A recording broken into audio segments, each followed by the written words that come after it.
ফরিদপুর ভয় নয়, ফরিদপুর ভয় নয়। জয় বাংলা, জয় বাংলা।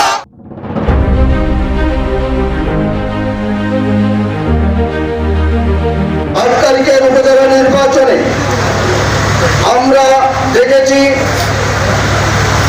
সাবেক কৃষিমন্ত্রী ডক্টর অপ্রাচার ভোলাভাইয়ের পক্ষ থেকে আমাদের উপর যে চাপ যে স্টিম রোলার চালিয়েছে আর যে অর্থ বিনিময় করেছে সেই অর্থ চাপ উপেক্ষা করে এই ধনবাড়ি উপজেলাবাসী খন্দকার মঞ্জুর ইসলাম তপন ভাইকে অনেকে ভোট দিয়েছে।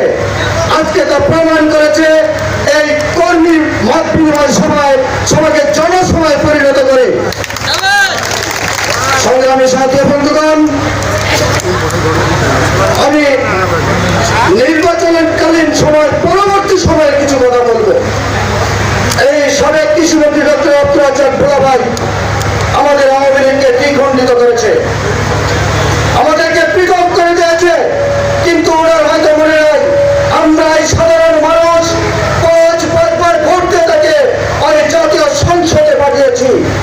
সেই আওয়ামী লীগ লোকগুলোকে আজকে তার কাছ থেকে অনেক দূরে ঠেলে দিয়েছে।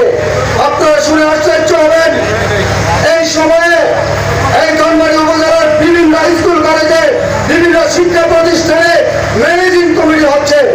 সেই সমস্ত কমিটিগুলোতেও মার্কার লোকজন স্থান পাবে না ঘোষণা করেছে, ঘোষণা দিয়েছে যারা খোলা মার্কার নির্বাচন করেছে তারা এখানে স্থান পাবে, যোগ্য আর অযোগ্য দেখার টাইম তার কাছে নাই। সংগ্রামী বন্ধুগণ, আপনারা জানান এই গত আইটিএম নির্বাচনে কি পরিমাণ অর্থ তিনি ব্যয় করেছেন এই ভোটারদের পিছনে ভোট ক্রয় করার জন্য। ভোট ক্রয় করেছেন অনেক জায়গায়, আমরা রাত্রে পাহারা দিয়েছি, তাদের মহিলা কর্মী পর্যন্ত আমরা ধরতে পেরেছি।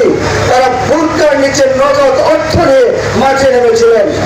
কিন্তু রাজ্যের ভাই, আপনি মনে করে দেখেন আপনার বিগত 5টি এমপি সংসদ নির্বাচনে এত টাকা অর্থ ব্যয় করেননি, যাই উপজেলা নির্বাচনে আপনি আপনার কাছ থেকে খরচ করেছেন।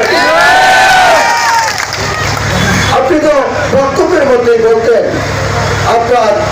আপনি বাড়ি করতে পারেন নাই, গাড়ি করতে পারেন নাই। এবার উপজেলা নির্বাচনে প্রমাণ হয়েছে ধনবাড়ি উপজেলার মানুষ আপনাকে চিনে বলেছে, আপনি অর্থের হুন্ডি করেছেন, অর্থ আপনার কাছে আছে, করে দিয়েছেন। যাই হোক সংগ্রামী সাথী বন্ধুগণ, আজকে এই তপন ভাইয়ের কর্মী মত বিনিময় জনসভায় আপনারা যে স্বতঃস্ফূর্তভাবে উপস্থিত হয়ে এসেছেন, আমি আপনাদেরকে বিনীতভাবে অনুরোধ